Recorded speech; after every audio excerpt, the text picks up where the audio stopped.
Сейчас я вам покажу обновленную версию моей мятной коллекции. Мята сорта Мохито. Я срезала с нее верхушки, и поэтому сейчас мои кустики нарастают заново. И вот сверху вы видите новые листочки, а снизу можно посмотреть, какой она будет, когда вырастет. Вырастает она, кстати, достаточно высокой. Аромат у нее такой глубокий, мятно-холодный, совсем не сладкий. И листочки у нее достаточно крупные и имеют красивый зеленый цвет. Вот, кстати, именно этот сорт мяты можно нюхать при заложенности носа. Следующая – это мята сладкий лимон Хиллари, которая, между прочим, была выведена в США и названа в честь Хиллари Клинтон, которая является большой любительницей пряных трав. У нее очень приятные бархатные листочки, прям хочется их трогать и трогать. И цвет, вы видите, совершенно не такой, как у прошлой мяты. По размеру листочки тоже вырастут достаточно крупными. Это у меня, вы видите, что мята заново обрастает. Аромат у нее тоже очень приятный. Чувствуются лимонные нотки и даже можно услышать хвойный оттенок. Дальше у нас мята душистая, варигатная, ананасная. О том, как по-разному она у меня растет в разных местах, я уже вам рассказывала. И, конечно же, я ее пересадила в то место, где она прекрасно себя чувствует. Мята очень красивая. У нее, вы видите, красивые прожилочки желтого цвета, белого цвета. Очень декоративная мята. И листочки у нее такие бархатные, приятные на ощупь. Запах у нее, кстати, тоже очень классный, совсем не мятный для тех, кто не любит мятные ароматы. Он фруктовый, приятно фруктовый, такой сладенький. Даже когда просто шевелишь этот кустик, он очень источает приятный такой аромат. В хорошем месте она и разрастается хорошо. Вот у нее уже достаточно много корневых отводов есть. Следующая – это мята клубничная, сорт Альмира. Сейчас она у меня вовсю цветет. И, кстати, во время цветения она немного потеряла свой приятный клубничный запах, который, кстати, эта мята источает, если ее потрогать. То есть стереть ее не нужно. Когда вы будете листики растирать, она будет пахнуть неприятной травой, или приятной кому-то. А если просто ее пожамкать руками, то вот знаете, фраголина клубничный вот пахнет прям вот им. Клубничная мята у меня уже тоже понадавала много корневых отводов. Кстати, листочки у этой мяты, видите, такие миленькие, как бабочки, и бархатные, но не такие бархатные и приятные, как у мяты ананасной. Они просто не гладкие, они такие шершавенькие, и я бы не сказала, что прям приятно их трогать. Собственно, можно и не трогать. Следующая – это мята кучерявая. Мята имеет красивые кучерявенькие такие листочки. Запах у нее такой классный, мятный, сладкий ментол. И в чайничек, если завариваете, то одного листика вам с головой хватит.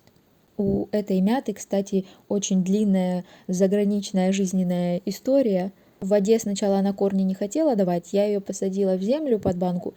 Корни она прекрасно дала, я ее высадила в грунт открытый, и кто-то эти корни сразу схомячил, а был у меня всего лишь один кусочек этой мяты.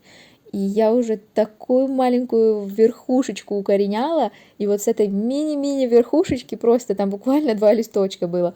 И именно с него выросло вот все, что вы сейчас видите, и даже верхушечку я поставила укореняться. И, кстати, наконец-то там корневой отвод даже появился. Теперь апельсиновая мята.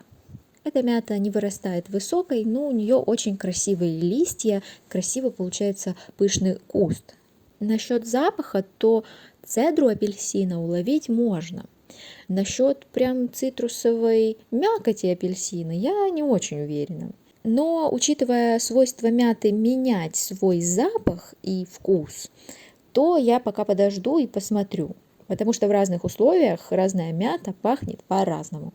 И вот она в серединках уже будет цвести у меня.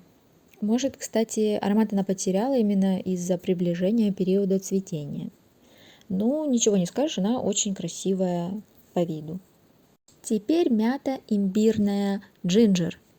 Про эту мяту у меня уже было целое видео. В дополнение я могу лишь сказать то, что во время цветения она стала отдавать мятой. До этого мятного вкуса у нее не было и запаха, а во время цветения он появился. Следующая мята шоколадная. Она вот тоже в серединке собирается зацвести у меня. Про внешний вид этой мяты могу, кстати, сказать, что в каких-то условиях у нее листочки покрываются таким серебром. Пахнет действительно мятой, сладкой мятой. Насчет вкуса шоколада, может быть, если смешать шоколад с мятой, то именно такой привкус и будет. Разрастается, кстати, эта мята просто великолепно. По количеству корневых отводов это просто лидер в моей коллекции. Помимо того, что внутри под землей там очень много отводов, то еще и вот такие два прекрасных надземных усика, они просто вообще такие красивые и такие длинные, я не знаю, куда она их дальше будет тянуть. Ну вот, видите, внутри тоже есть усики. Дальше речь пойдет о мяте, название которой я не знаю, что это за сорт, я тоже не знаю, и об этом я уже рассказывала в прошлом видео про свои сорта. Она чем-то по запаху даже напоминает мяту шоколадную. И, кстати, особенностью этой мяты является то, что она не переносит отсутствие воды.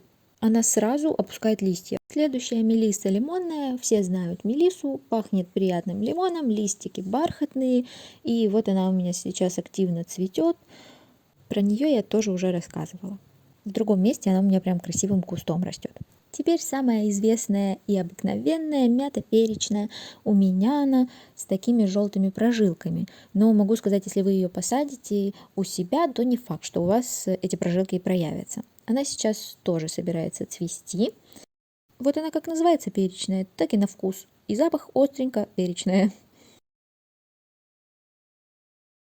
Следующая очень похожая на прошлую, мята перечная, но уже ментоловая. Имеет вкус и запах сладкого ментола и ничего лишнего. В чае, кстати, не горчит, как некоторые виды мят. То есть при заваривании кипятком. И она у меня тоже будет скоро цвести. Вот я специально оставила одну веточку, чтобы она зацвела. Ее тоже можно нюхать и нюхать, прям занюхаться. Можно просто взять, пожевать. Очень приятная сладкая мятная жвачка.